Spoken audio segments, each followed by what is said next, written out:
Less than 10 minutes into the funeral, Jesse Jackson Jr. had already lost his patience. And I don't blame him, guys. Guys, you're at a funeral. Now, this guy, Jesse Jackson Jr., had all but one request. All right, one freaking request. And it got to all the politicians that was present. Okay, that was to simply do not inject politics in this funeral. All right, yes, guys, you at a funeral. You are grieving a loved one. Why would you inject politics at such an event? They were supposed to get up to the podium and speak about how Jesse changed or affected their lives. Instead, they got up speaking about Trump. Okay, no, they did not call his name out directly. However, everyone knew what he was talking about. Okay, and Jesse Jackson, from what I'm hearing, was pissed. There was nothing he could do. They're already on the podium, and you can't disrespect figures like that. We talking ex-president. Okay, yeah, you can't just tell them, all right, cut their mic off. You can't do that. So the show must go on. But from what I'm hearing,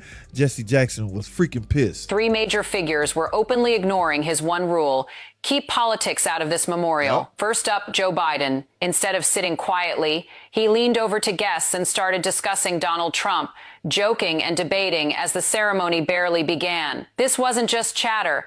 It was a blatant disregard for the solemnity he demanded. Damn. Then came Barack Obama. His speech started calm and measured as expected.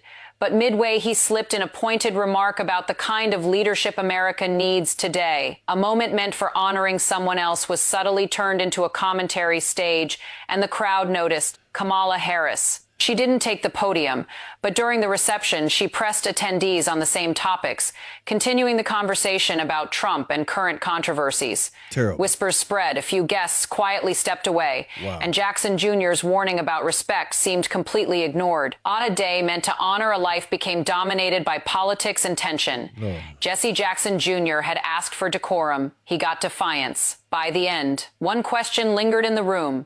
Did these three celebrities intentionally cross the line, or just fail to care about the man trying to protect the moment? They did cross the line, I will say that. However, what can you do? All right. So